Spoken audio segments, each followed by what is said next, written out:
What's up, you guys? Marty Schwartz here. We're going to do some beginner strumming. So consider this a nice supplement to kind of a beginner guitar course where we're going to really focus on our right hand, learn some real common strumming patterns where we're not getting too complicated with chord shapes and whatnot. We want to kind of start to feel the rhythm a bit more. And, you know, just learn some of the more common types of rhythm strumming, so you just have a nice little set of exercises to get the rhythm going. All right, so the first thing we're going to do is just kind of talk about the elements that fit into rhythm. So we have these things called measures or bars, and for right now, we're going to say that we're in a 4/4 time signature, and what that means is each measure is counts of 4. So we keep repeating counts of 4. 1, 2, 3, 4. 1, 2, 3, 4. 1, 2, 3, 4. So forth and so on. So the very first element of rhythm, of how we start to subdivide those measures or those bars, is what's called a whole note, right? It's not fancy at all.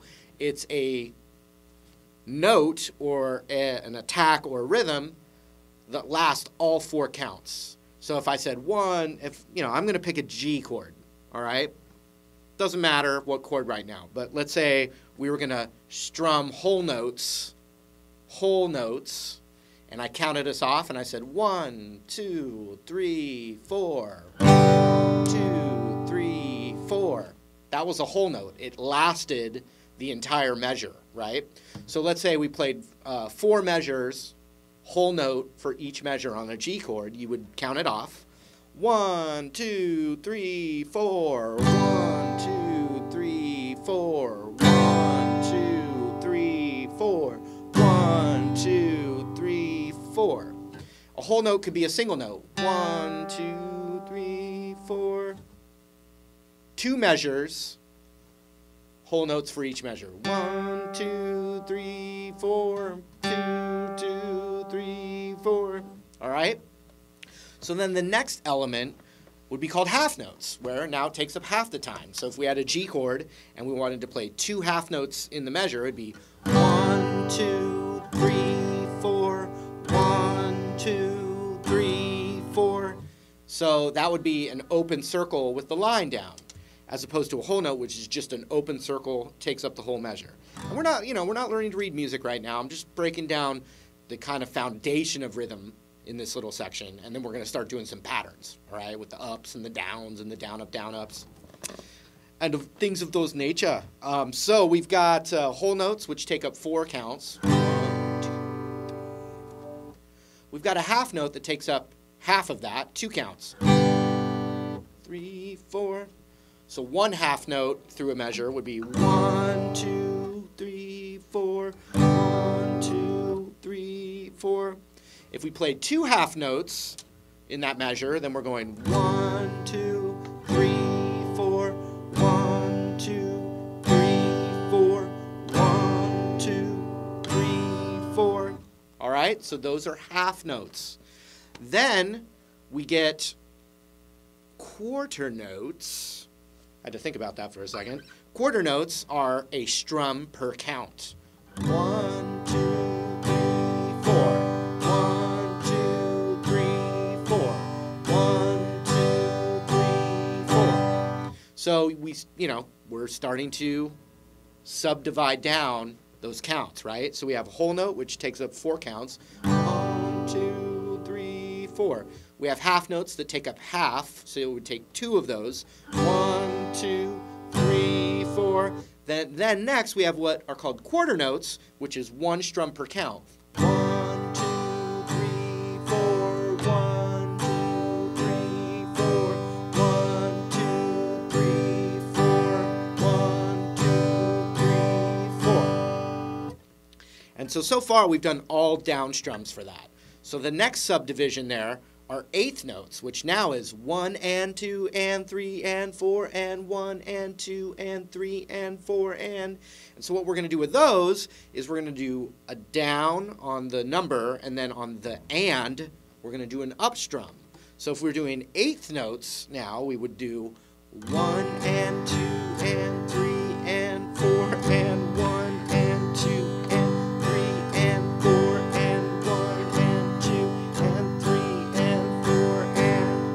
So we have a whole note, 1, 2, 3, 4. We have half notes, 1, 2, 3, 4. We have quarter notes, 1, 2, 3, 4. And then we have eighth notes, 1 and 2 and 3 and 4 and.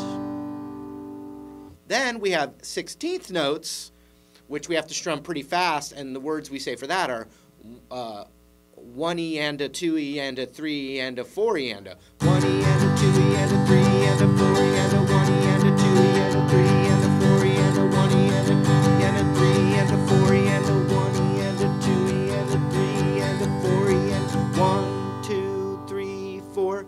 1, 2, 3, 4. 1, 2, 3, 4. 1 and 2 and 3 and 4 and 1E and a 2E and a 3E and a 4E and a. And we'll pretty much limit the basic subdivisions to that.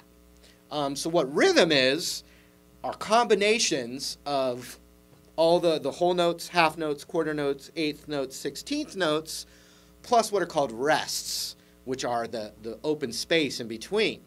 That's very important for rhythm is the spots where there isn't notes happening can almost be considered even more important as that contrast.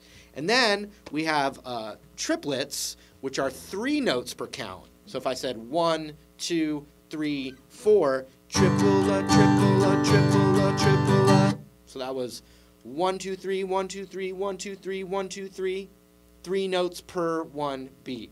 So we're going to, the rhythms that we're eventually going to learn where I'm just saying down, down, down, up, down, up, down, up, down, up, down, down, you know, all that stuff are really just combinations of everything I just broke down for you.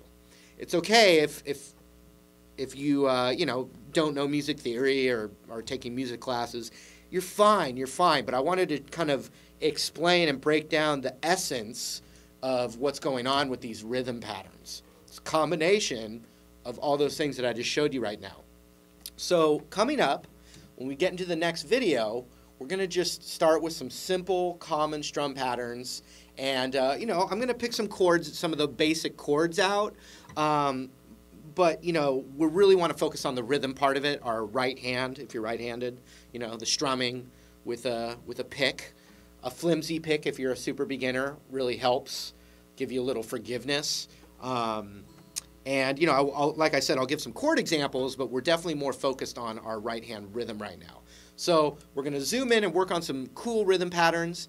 And, you know, just consider this a great supplement to learning guitar where we're focused on our groove, baby bubbas. So we'll see you in the next video.